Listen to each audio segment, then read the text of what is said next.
तो फ्रेंड्स आज हम बात करेंगे पाक नेवी के टेस्ट प्रिपरेशन और पैटर्न के हवाले से। जो अब जी रिसेंटली जो वैकेंसीज आए उसके हवाले से कुछ खास इंटरनेट पे इतने मवाद तो है ही नहीं जिसपे हम थोड़ा रिलायबल कोई मवाद मिला नहीं जिसपे हम अच्छी खासी तैयारी कर ले और आसानी से पैटर्न भी समझ आ जाए और टेस्ट के हवाले से भी अच्छी खासी प्रिपरेशन हो जाए। सो मैंने अपनी तरफ से ये कोशिश किया कि कुछ ऐसी कंटेंट तैयार की जाए जिससे आप लोगों को टेस्ट में कुछ हेल्प मिल सके। तो चलिए देखते हैं सिलेबस को, जरा इन पैटर्न को। सो पैटर्न पाक नेवी को कुछ इस तरह है: पाक स्टडीज, इस्लामियात, current affairs, general knowledge, mathematics, reasoning verbal and non verbal, ये दोनों है, और कंप्यूटर इंग्लिश। तो फ्रेंड्स यहाँ पे इनके टोटल 2 किस्म के पेपर्स होंगे, यानी 2 तरह के आपको बुकलेट दिए जाएंगे, जिसमें एक तो होगा 75 क्वेश्चन के, यानी 75 क्वेश्चन होंगे जिसमें, और टोटल सवाल होंगे यहाँ से रीजनिंग यानी वर्बल और नॉन वर्बल, जिसमें खाके वगैरह और रीजनिंग के क्वेश्चन होंगे, जिसमें हो सकता है एक आध जनरल नॉलेज के क्वेश्चन भी और मैथमेटिक्स के भी कुछ क्वेश्चन हो, लेकिन ज्यादातर फोकस इनका रहेगा रीजनिंग पे।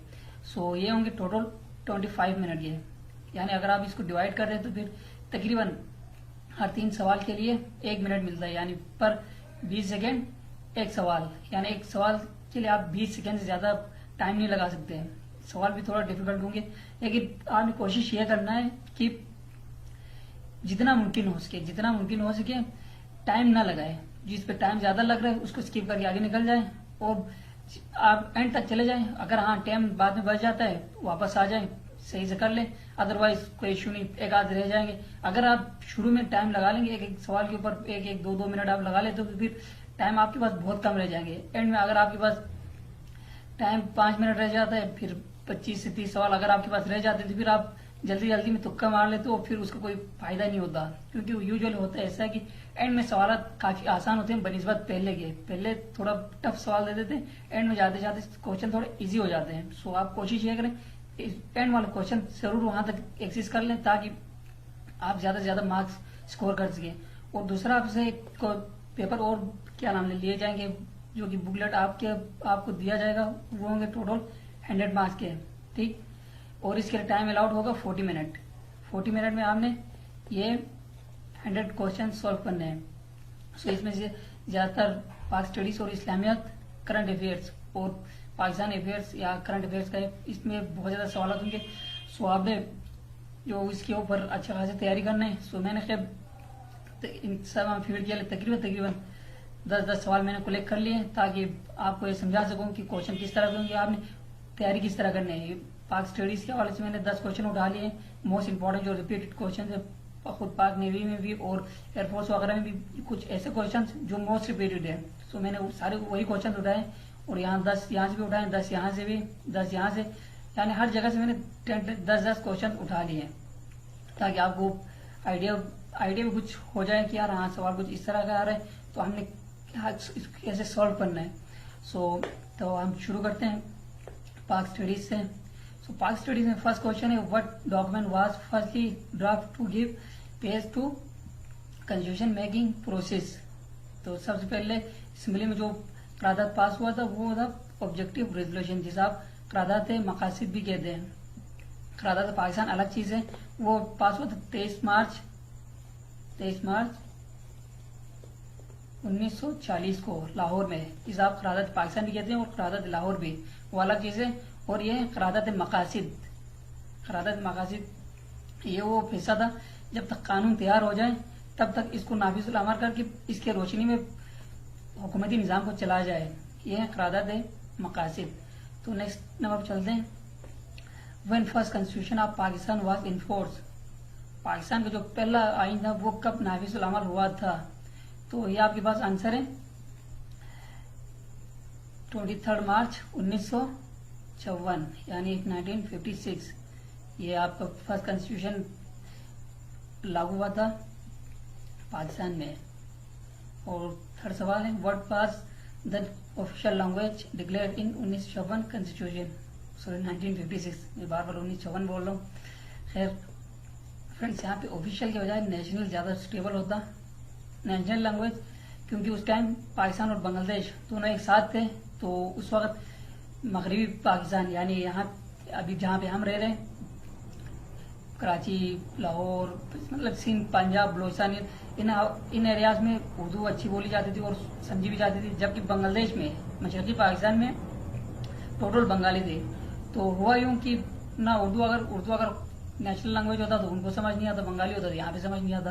तो इन्होंने एक काम करा है, इन दोनों को मिला के दोनों को एक कौमी जुबान रख लिया 1956 में। ठीक, उस दौरान उर्दू और बंगाली दोनों थे, जबकि सिर्फ तहत और 62 की आइन में भी, इवन 62 की आइन में भी आपके पास उर्दू और बंगाली दोनों थे नेशनल लैंग्वेज। ठीक, उर्दू प्लस बंगाली। जबकि 1973 का जब कॉन्स्टिट्यूशन बना है उसमें सिर्फ आपका उर्दू नेशनल लैंग्वेज है, क्योंकि 71 में तो बांग्लादेश वैसे भी अलग हो गए थे। सो अब इसके बाद मजीद बंगाली की जरूरत भी नहीं रही, क्योंकि यहाँ जितने भी थे वो उर्दू समझ लेते थे। ठीक, अब नेक्स्ट क्वेश्चन की तरफ चलते हैं। In constitution 1973 what number of seat in senate was set. तो आप सवाल को पहले गौर से देख लें। सवाल आपसे पूछा जा रहा है 1973 यानी 1973 के आइन में सेनेट के लिए टोटल कितने सीटें थे, मतलब सीटें उसमें मुतय्यन किए गए थे।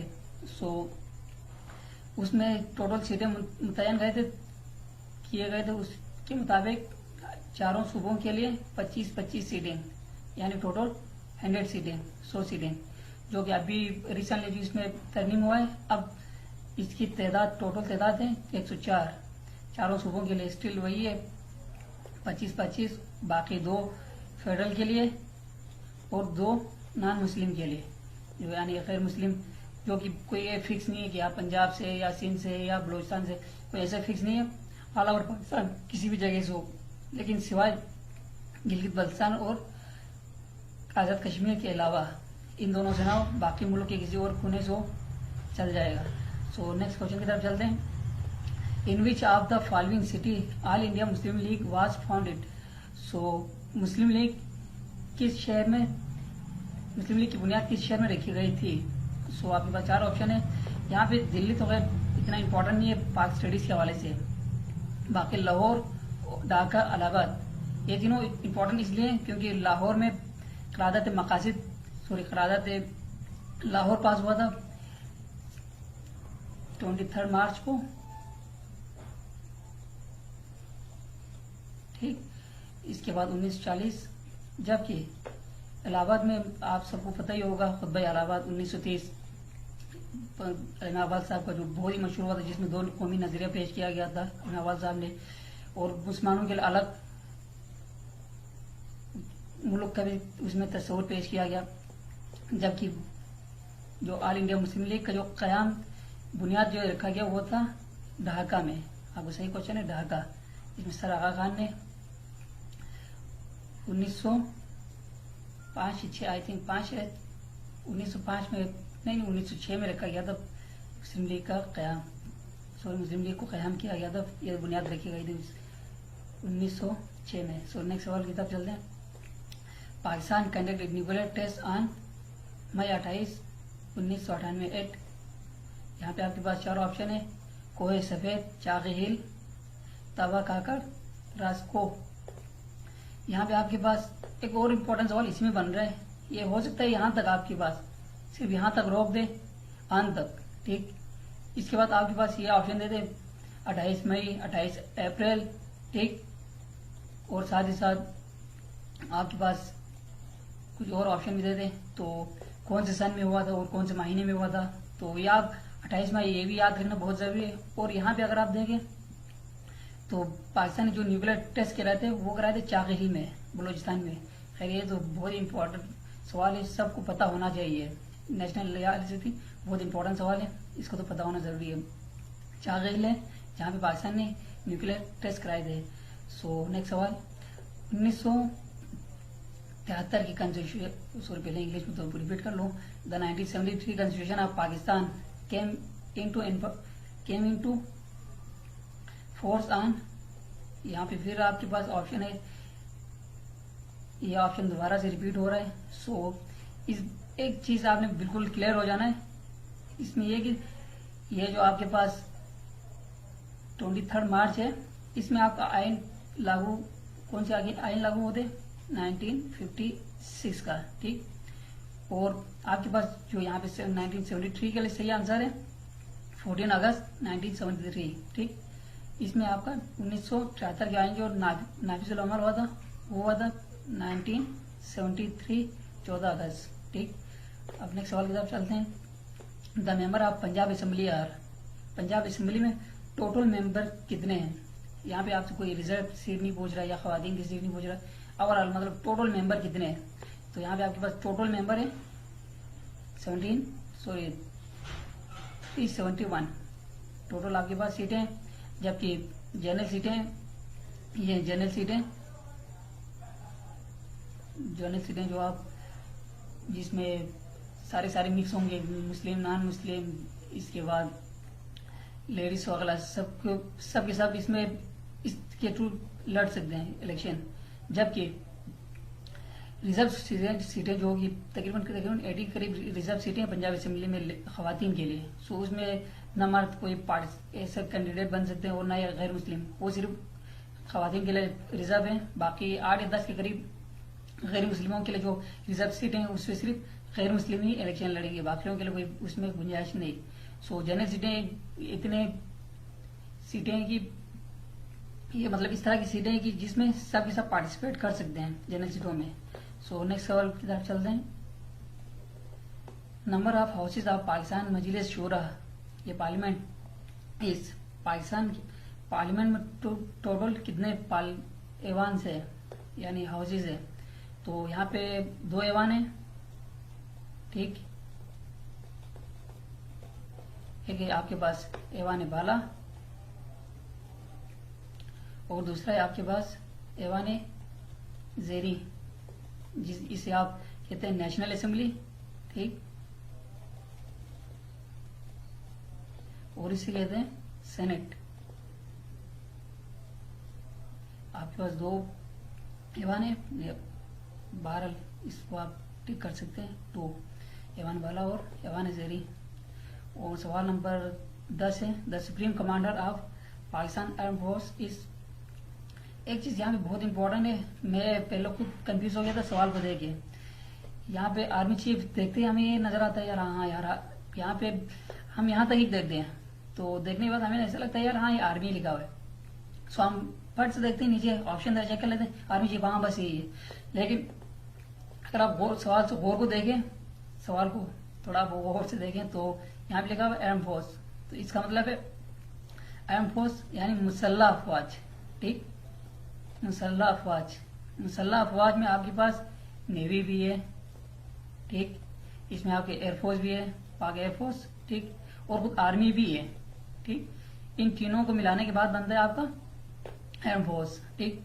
अब इसमें आर्मी चीफ तो सिर्फ आर्मी के कमांडर इन चीफ है, नेवी के अलग से अपने कमांडर इन चीफ है, जबकि पाक फिजाई के अपने कमांडर इन चीफ है। अब इन सब का सरबराह होता है प्रेसिडेंट ऑफ पाकिस्तान, ठीक। प्रेसिडेंट ऑफ पाकिस्तान इन सब का सरबराह होता है। तो चलिए आपका पाक स्टडीज के 10 क्वेश्चन कंप्लीट हो गए। अब चलते हैं इस्लामियत की तरफ। तो फ्रेंड इस्लामियत में जो ये नमाज ईद ये क्वेश्चन ऐसा क्वेश्चन है जो मेरे दोस्त ने रिकमेंड कराया था। उसने पिछले साल ये टेस्ट नेवी के अटेम्प्ट कराया था, उसने मेरे पूछने भी उसने बताया था कि ये सवाल आए थे पिछले साल के पेपर में ये सवाल नेवी में आए थे। तो वो कह रहे थे यार नमाज ईद, मैंने तो बोल दिया फर्ज है। तो खैर जब मैंने गूगल कराया तो इस बात को खैर मेरे को भी नहीं पता था इस बात का कि यार है कि नमाज ईद फर्ज है या वाजिब है या सुन्नत है। पहले देखते ही कंफ्यूज हो जाता है यार आखिर असल में है क्या। तो जब मैंने गूगल कराया तो पता चला यार नमाज ईद वाजिब है, कोई सा भी नमाज ईद हो वो वाजिब है। फर्ज की आपके पास टोटल 5 नमाजें हैं, फजर, जोहर, असर, मगरिब और इशा। ये 5 नमाजें आपके पास फर्ज हैं। बाकी इसके अलावा जो आप सुन्नत पढ़ते हैं, इसके अलावा जो ईद की नमाजें होती है वो होती है वो वाजिब, ठीक। नेक्स्ट क्वेश्चन की तरफ चलते हैं। यहाँ पे आपके पास है क्वेश्चन है व्हेन 5 प्रेयर्स बिकम फर्ज। यहाँ पे आपके पास 4 ऑप्शन है। तो मोस्ट जो क्या नाम लिया मोस्ट इसको बोलते हैं इम्पोर्टेंट जो 2 खास किस्म के सवाल आपको यूजुअली आते रहते हैं, वो है 11 और 13 नबी। ये आपके पास नमाज जो फर्ज हुआ है वो हुआ है 11 नबी में। ठीक, 11 नबी में 5 वक्त की नमाज फर्ज किए गए हैं। जबकि 13 नबी इसलिए मशहूर है क्योंकि 13 नबी में मोहम्मद सल्लल्लाहु अलैहि वसल्लम को हिजरत का हुक्म मिला था। हिजरत का हुक्म मिला था। इसके बाद से हिजरी साल का भी आगाज होता है 13 हिजरी के बाद, 13 नबी साल के बाद। 13 नबी यानी हिजरत का भी साल कहा जाता है इसको। नेक्स्ट सवाल, द बैटल ऑफ बदर was fought in the month of, sorry यहाँ पे तो मैंने एडवांस में लिख दिया है, ये रमजान में लड़ी गई थी। इसको रिमूव करना था, सो रह गए यहाँ पे। चलो नेक्स्ट क्वेश्चन की तरफ चलते हैं। यहाँ पे हजरत अली अलैहिस्सलाम वाज मेटेड इन डैश हिजरी। आप अलैहिस्सलाम को कौन से हिजरी में शहीद किया गया था? ये सवाल भी ऐसे सवाल है जो पिछली बार पाक नेवी के जो जनरल क्वेश्चन पेपर जो यानी जो 100 मार्क्स के जो क्वेश्चन है उसमें कहा गया, तो उसमें आए थे ये सवाल भी। तो वो कह रहे थे मैंने 42 को टिक करा है, लेकिन असली आंसर है आफ्टर गूगल मुझे पता चला ये है 40 हिजरी को आप अलैहिस्सलाम को शहीद किया गया था। नेक्स्ट सवाल, इन हज touching the black stone is called. यहाँ पे ये जितने भी हैं सब के सब इम्पोर्टेंट है। यहाँ पे अगर आप तवाफ को देखते हैं, तवाफ का मतलब है खाना काबा की 7 चक्कर। ठीक, इसको आप कहते हैं तवाफ। जबकि रमी जो कहते हैं शैतान को कंकरियां मारना, जो आप स्टोन फेंक दे उसकी तरफ शैतान को, उसको कहते हैं रमी। और सही जो कहते हैं अपने 2 पहाड़, क्या नाम थे उसके, जहन में नहीं यार, अब क्या नाम ले यार, सही कौन से पहाड़ थे, 2 पहाड़ों के गिरिद में अंदर ही 4 चक्कर लगाते हैं, उसको बोलते हैं सही। यहाँ पे सही आंसर है आपके पास इस्तिलाम। अगर आपको उर्दू में पूछा जाए तो अक्सर ये पूछा जाता है कि हज असवद भी कहते हैं इसे। हज असवद को बोसा कहने को क्या कहते हैं? उर्दू में ऐसे पूछा जाता है, लेकिन इंग्लिश में ऐसे पूछा गया है ब्लैक स्टोन, ब्लैक टचिंग, या हाथ से भी छूते हैं आप उसको, या आप उसको बोसा भी करते हैं, उसे कहते हैं इस्तिलाम। ठीक, अब नेक्स्ट क्वेश्चन की तरफ चलते हैं। वही सूरा of Quran has Bismillah twice. वो कौन सा सूरा है जिसमें बिस्मिल्लाह 2 बार आ रहा है, मतलब 2 दफा आ रहा है बिस्मिल्लाह? ये क्वेश्चन भी रिपीटेड क्वेश्चन है पाक नेवी में। पिछले साल भी आए थे, मुमकिन है इस बार भी आए, क्योंकि ऐसे कुछ खास क्वेश्चन होते हैं जो तकरीबन हर जगह बार बार रिपीट होते रहते हैं। सो इसका आंसर है आपके पास सूरह नमल में बिस्मिल्लाह रिपीट हो रहे हैं, 2 दफा आ रहे हैं। चलो नेक्स्ट क्वेश्चन की तरफ चलते हैं। विच सूरा स्टार्ट विदाउट बिस्मिल्लाह? वन मोर बहुत इंपॉर्टेंट क्वेश्चन है। ये भी तकरीबन रिपीट होते रहते हैं हर जगह, लेकिन नेवी के हवाले से खैर इसमें कोई वो नहीं है, रिकमेंडेशन नहीं है, लेकिन मुमकिन है आ जाए इस बार। तो ये आपके पास सूरह तौबा में इसकी स्टार्टिंग में भी और एंडिंग में भी, ना सेंटर में कहीं भी किसी जगह बिस्मिल्लाह नहीं है। सॉरी, मतलब स्टार्टिंग में इसमें क्या बिस्मिल्लाह नहीं है। सो नेक्स्ट क्वेश्चन की तरफ चलते हैं। हजरत बिलाल रज़ियल्लाहु अन्हु कॉल्ड फर्स्ट अजान ऑफ डैश प्रेयर। हजरत बिलाल रज़ियल्लाहु अन्हु ने सबसे पहला अजान कौन सी नमाज के लिए दिया था, या कौन सी नमाज के लिए दी थी? तो वो है फजर की नमाज के लिए।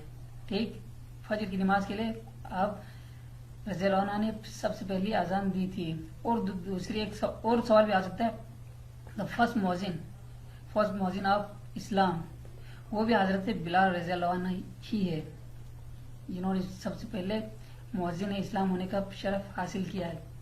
सो नेक्स्ट क्वेश्चन की तरफ चलते हैं। हजरत dash was the first Hafiz of the Holi Quran. यह सवाल भी रिपीटेड क्वेश्चन है पाक नेवी में ये सवाल आए थे पिछले दफा। सो इसके आंसर है हजरत उस्मान रज़ियल्लाहु अन्हु, वो जो कि पहले कुरान के हाफिज थे। नेक्स्ट क्वेश्चन की तरफ चलते हैं। Interest was prohibit in dash Hijri. As यानी एज आप हिजरी के लिए इस्तेमाल करते हैं, ये चीज आपको पता होना चाहिए, वरना इसमें भी काफी टेंशन रह जाते हैं सबको। और एडी जो इस्तेमाल करते हैं, एडी ठीक, एडी इस्तेमाल करते हैं हम ईस्वी साल को, जो हम सन कहते हैं 1996, 97, 98, जिस तरह आप सन इस्तेमाल करते हैं उसको आप कहते हैं एडी, जबकि हिजरी साल को बोलते हैं एज। इसका शॉर्ट फॉर्म लिया जाता है एज। तो इंटरेस्ट यानी सूद हराम करार दिया गया था 8वीं हिजरी में।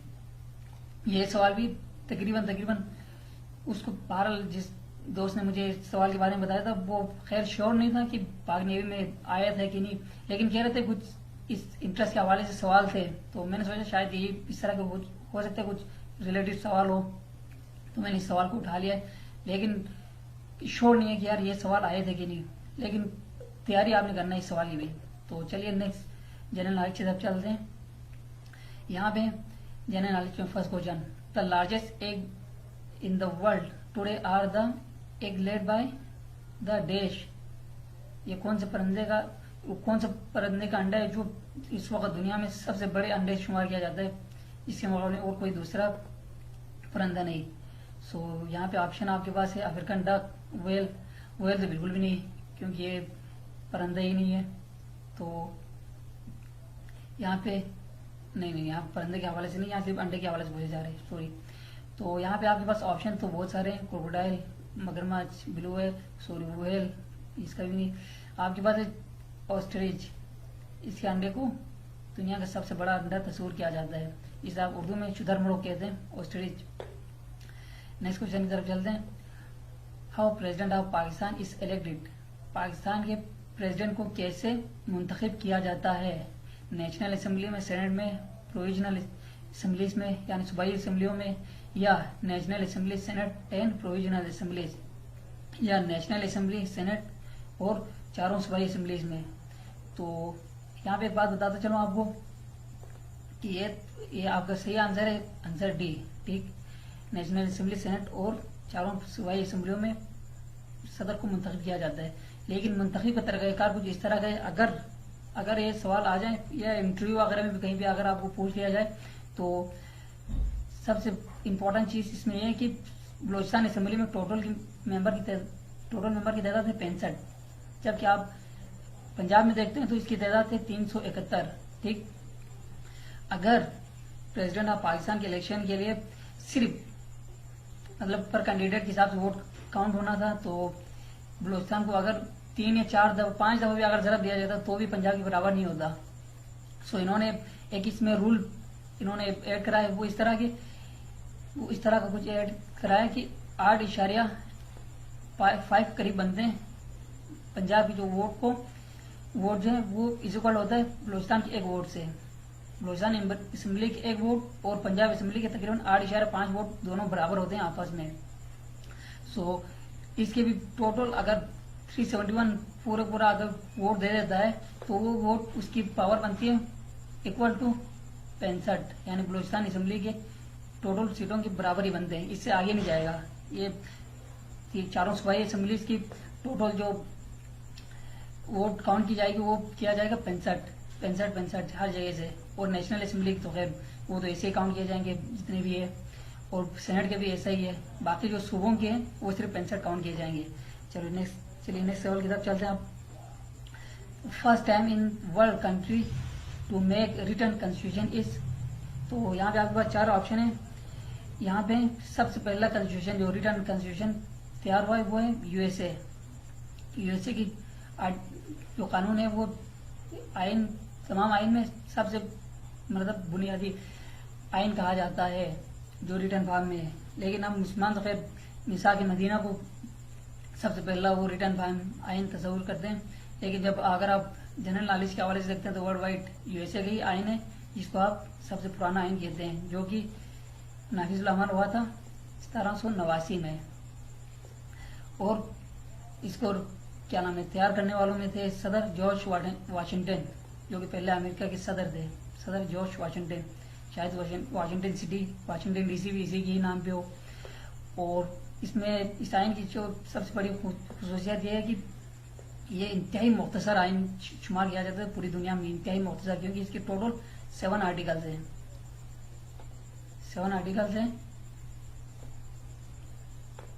और इसकी इसमें अमेंडमेंट यानी तरमीम करना भी बहुत ही पेचीदा होता है, बहुत पेचीदा आइन है तरमीम के लिहाज से यूएसए का आइन। क्योंकि पेचीदा इसलिए है कि इसको पहले सेनेट में इसको तरमीम मतलब अगर कोई तरमीम करना मकसूद हो तो उसमें पेश किया जाता है, अगर उसमें पास होने के बाद फिर कांग्रेस, वो लोग कांग्रेस जिसे कहते हैं अवामी नुमाइंदगान, उसमें पेश किया जाता है। उसमें पास होने के बाद फिर उनकी जो जितने 50 52 जितने भी स्टेट है उन सभी भी उस बिल को पेश किया जाता है। हर जगह से पास होने के बाद वो बाकायदा आइन का हिस्सा बनते हैं। अगर एक भी आइन उसको लटका दे, एक भी मतलब स्टेट उसको लटका दे तो फिर वो वहीं लटकता रहता है, वो पास नहीं होता।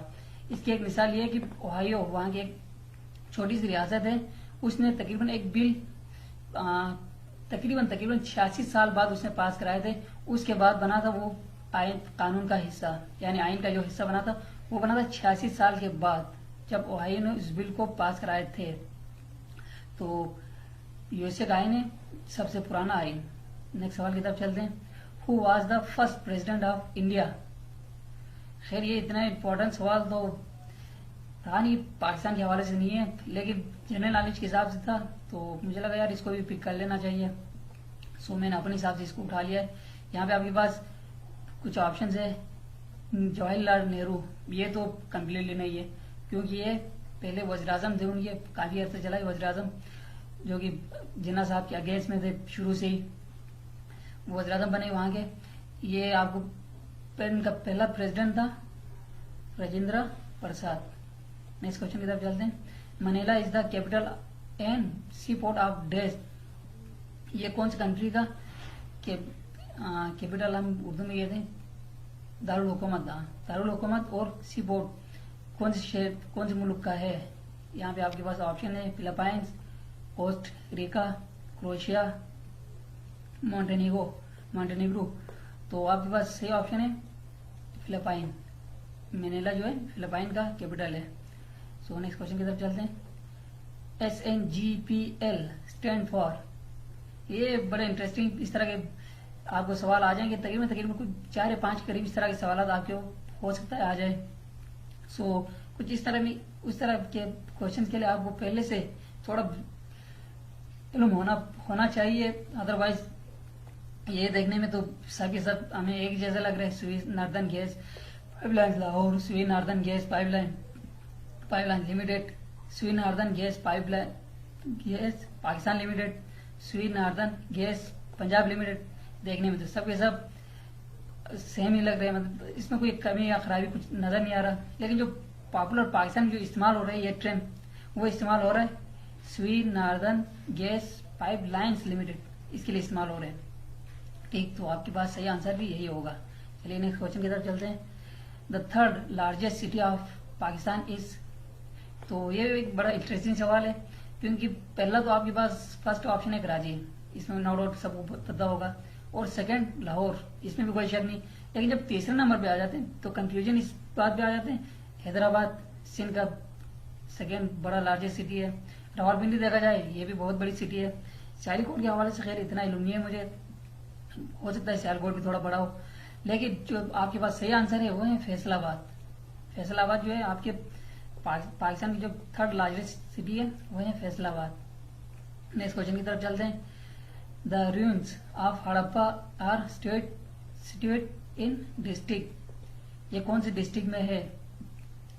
ये रिकमेंडेड सवाल ये भी है। अब थोड़ा इसमें ये कंफ्यूजन था कि जो दोस्त से मैंने इसके बारे में पूछा तो वो थोड़ा कंफ्यूज था कि यार मैंने पढ़ा था हड़प्पा या मोहनजोदड़ो, इन दोनों में से एक के ऊपर सवाल था।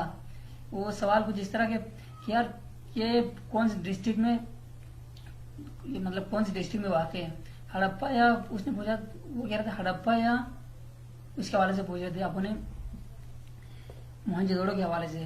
तो मुझे लगा यार चलो हड़प्पा यहाँ पे नोट कर लेते हैं, बाकी मोहनजोदड़ो के बारे में हम ऐसे ही बता देंगे इसी के थ्रू। सो यह आपके पास सही ऑप्शन है साहिवाल, जो कि पाक नेवी की मैं बात कर रहा हूँ, पिछले साल उसने टेस्ट अटेम्प्ट कराए थे, उसकी रेफरेंस दे रहे थे। सो मोहनजोदड़ो जो है आपके सिंध में वाक़ है, इंडस रिवर के किनारे। ठीक, इंडस ये इसका बॉर्डर लगते है तकरीबन लाड़काना से, लाड़काना के आसपास है, इंडस रिवर के पास मोहनजोदड़ो। बाकी आपके पास हड़प्पा जो है वो है यहाँ साहिवाल में, ठीक।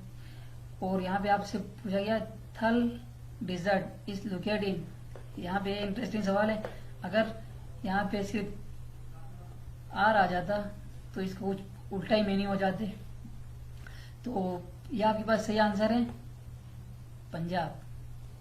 यहाँ पे थल पूछा गया, थर नहीं। अगर थर पूछा जाता तो बनता सिंध, लेकिन गिलगित के आगे अगर आप बल्तिस्तान भी लगा लेते तो यहाँ पे अगर आप बल्तिस्तान अगर लिख लेता तो फिर यहाँ पे एक और ऑप्शन बन जाता। यहाँ जो वर्ल्ड के जो लार्जेस्ट कोल्ड डिजर्ट है, कोल्ड डिजर्ट, वो यहाँ गिलगित बल्तिस्तान में पाया जाता है। पाया जाता नहीं, बहरहाल वाक़ है। ये कोल्ड डिजर्ट जो है गिलगित बल्तिस्तान में है, जहाँ पे हर साल तकरीबन मई और सितंबर के महीने में, तकरीबन मई और सितंबर के महीने में जीप रैलियां भी होती है। मतलब जीप के हवाले से रेसिंग वगैरह होते हैं यहाँ पे कोल्ड डिजर्ट में। तो अभी जो आपके पास थल डिजर्ट जो है वो है पंजाब में, बाकी थर आपके पास सिंध में। नेक्स्ट क्वेश्चन की तरफ चलते हैं। The international court of justice state at, यहाँ पे आपके पास 4 ऑप्शन है, न्यूयॉर्क, लंदन, वार्सा और हग। तो सही ऑप्शन आपके पास यहाँ पे है हग, नीदरलैंड, ठीक।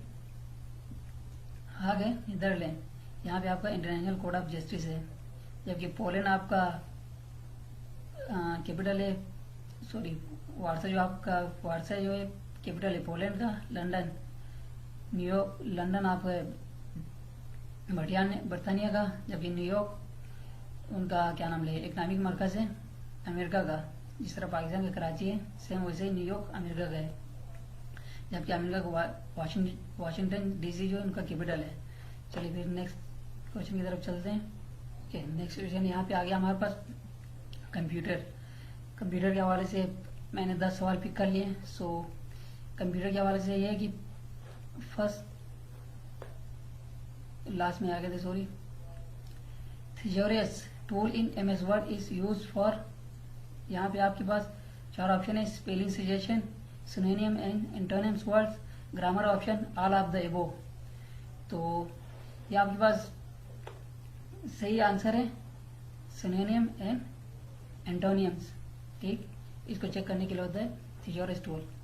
और सेकंड नंबर पे, how many columns can use insert in, how many columns can you insert in a word documents in maximum, वो है आपके पास 63। नेक्स्ट क्वेश्चन की तरफ चलते हैं। What is the smallest and largest font size available in font size tool on format and tool bar, ये आपके पास सही आंसर है ऑप्शन ए। जो मिनिमम आपके पास सिलेक्शन के लिए होता है कम से कम 8 और मैक्सिमम होता है 72। अगर आप यहाँ पे भी देखा जाए तो यहाँ पे खैर अभी शो नहीं कर रहा, तो वो जनरली यही है। अब आपके पास एमएस वर्ड या एमएस एक्सेल कोई भी सॉफ्टवेयर आपके पास इंस्टॉल है तो आप उसमें चेक कर सकते हैं। जो सबसे टॉप पे होगा वो स्मॉलेस्ट होगा, जो सबसे नीचे होगा वो मतलब आपका क्या बोलते हैं लार्जेस्ट या बिगेस्ट जो भी है वो होगा। सो जो बाय डिफॉल्ट है, खैर आप ऐसे तो छोटा बड़ा आप कर सकते हैं, छोटा बड़ा करने में तो कोई हर्ज नहीं, कोई हजारों या सैकड़ों के हिसाब से आप फोन साइज को बड़ा कर सकते हैं। सो बड़ा करना और छोटा करना वो आपके हाथ में है अगर आप मैनुअल करते हैं तो। अदरवाइज जो बाय डिफॉल्ट है वो है मिनिमम 8 और मैक्सिमम 72। नेक्स्ट क्वेश्चन की तरफ चलते हैं। In MS Word for what does ruler help, ruler आपकी क्या मदद करता है एमएस वर्ड में? To set type tabs, to set indent indents, to change page margins, all of the above। तो यहाँ पे आपके पास सारे काम करते हैं ये। टैब को भी सेट करने में मदद करते हैं, इंडेंट्स को भी, मार्जिन भी सेट करने में मदद करते हैं। तो सही आंसर है आपके पास डी। नेक्स्ट क्वेश्चन की तरफ चलते हैं। Which key should be press to start a new paragraph in MS word?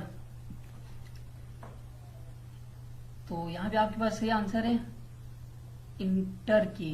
ठीक, इंटर की प्रेस करने से नेक्स्ट लाइन में ऑटोमेटिकल एरो चला जाता है।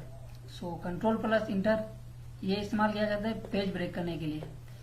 पेज ब्रेक यानी इंटर को आप एक कहते हैं न्यू लाइन भी कह सकते हैं, न्यू लाइन के लिए भी इंटर प्रेस होता है, जबकि इसको दूसरे मानों में ये भी कहा हो सकता है, ये इस तरह के भी सवाल आ जाए लाइन ब्रेक। ठीक, लाइन भी ब्रेक करता है और न्यू लाइन भी, ये सेम ही है। आप न्यू लाइन में ले जाए या लाइन ब्रेक कर ले, वहीं से भी आपको तोड़ना है।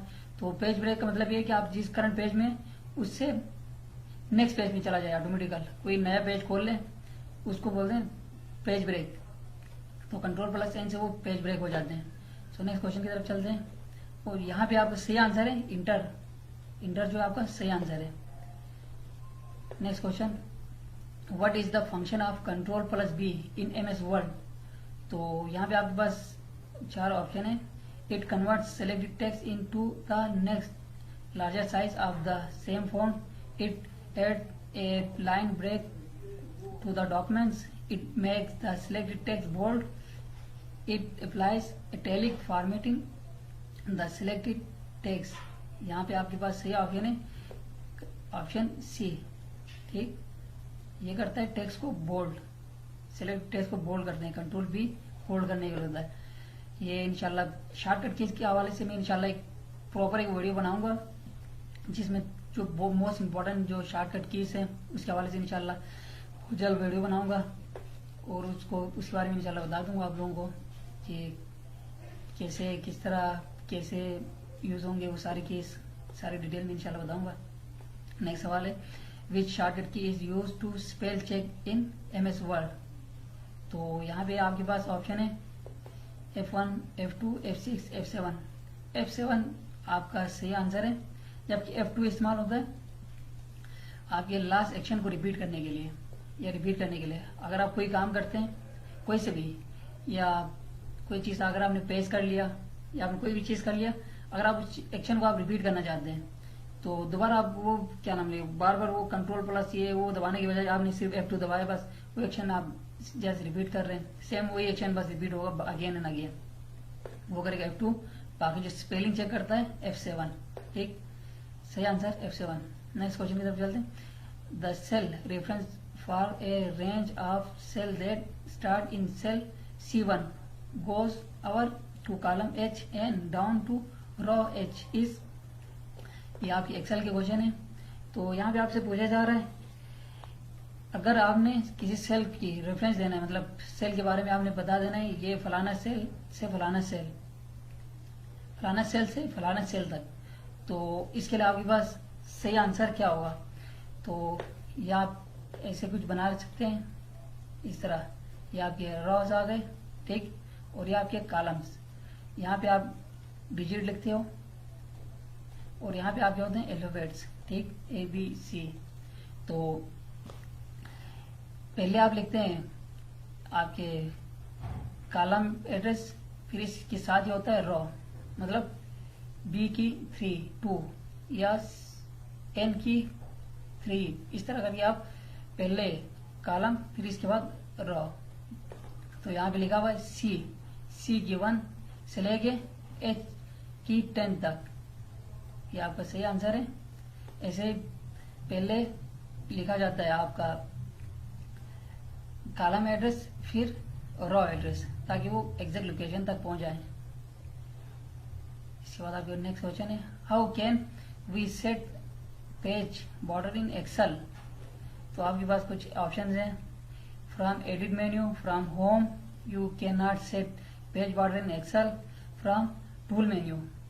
तो आपको एक बात बता दें, यहाँ पे एक्सेल में कोई पेज सिस्टम है ही नहीं, तो यहाँ पे आपको कोई पेज, अगर पेज का कोई सिस्टम ही नहीं है तो फिर पेज का बॉर्डर भी नहीं होगा। तो आप सिलेक्टेड एरिया से आप प्रिंट आउट निकाल लेते हो, या अगर आपने कुछ सेपरेट शीट बनाने है तो फिर उस हिसाब से आपको जितना रिक्वायरमेंट है आप इस हिसाब से बना लेते हैं। लेकिन इसमें कोई स्पेसिफिक कोई इस तरह आपके पास एमएस वर्ड में स्पेसिफिक एक पेज होता है, पेज लेआउट, आप इस हिसाब से अपने हिसाब से आप उसको एडजस्ट करते हो, बड़ा छोटा, कितना मार्जिन छोड़ना है, कितना आपने कवर करना है, वो सब आप वर्ड में करते हो। लेकिन एक्सेल में ऐसा कुछ स्पेसिफिक कोई पेज है ही नहीं, तो आपको ये पेज बॉर्डर आप सेट करने से रहा तो आपको सही आंसर होगा, you can not set page border in Excel. Next question, ये तो पावर पॉइंट के हवाले से, in PowerPoint what would I choose to create a pre formatted style. Pre formatted style कैसे उठा सकते हैं, तो चूज मतलब कैसे चूज कर सकते हैं, तो यहाँ पे आपके पास स्लाइड लेआउट, ठीक, स्लाइड लेआउट से। तो फ्रेंड्स ये था आज का वीडियो। आज अगर सब मैंने इसी में इंक्लूड कर दिया, बाकी जो आपके पास 4 और फील्ड्स हैं जिसमें आपके पास करंट अफेयर्स, मैथमेटिक्स, रीजनिंग और इंग्लिश, इसको अगर इसमें मैंने इंक्लूड कर दिया तो फिर वीडियो बहुत लेंथी हो जाएगी, बहुत ज़्यादा आपको सुनने में और देखने में बहुत ज़्यादा बोरिंग फील होगी। सो मैं इस वीडियो को 2 हिस्सों में डिवाइड कर रहा हूँ, तो आपको भी इतना बोरिंग नहीं होगी और ये देखने में, सुनने में और सवालों के ऊपर फोकस करने में। तो इंशाल्लाह नेक्स्ट वीडियो में अभी कुछ देर में या कल तक मैं इंशाल्लाह अपलोड कर देता हूँ। बाकी जो 4 जो हिस्से जो रह गए, 4 अपने पैटर्न के जो 4 हिस्से बच गए, उसका भी इंशाल्लाह वीडियो बना के मैं अपलोड कर रहा हूँ।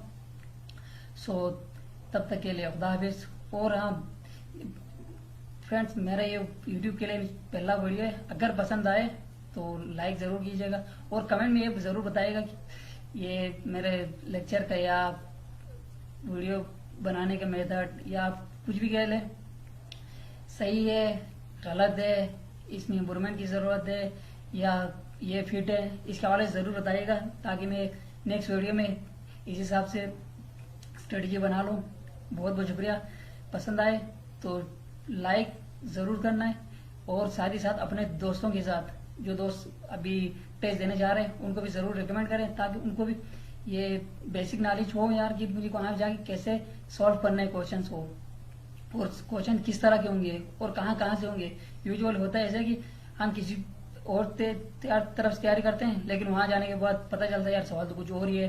जिस तरह OTS में एक दफा गया था FI का टेस्ट देने, तो मैंने कंप्यूटर को बहुत ज़्यादा फोकस किया था क्योंकि मैंने UDC के लिए अप्लाई करा था, तो बहुत ज़्यादा मैंने कंप्यूटर को फोकस कराया, कंप्यूटर और करंट अफेयर्स को। लेकिन जब वहाँ जाके देखता हूँ तो फिर सारे क्वेश्चन आपके इस्लामियात और पाक स्टडीज़ के, बाकी कंप्यूटर के एक भी नहीं है सवाल और ना ही करंट अफेयर्स के। तो मैंने जितना तैयारी करा है वो सारे सब खड्डे में चला गया।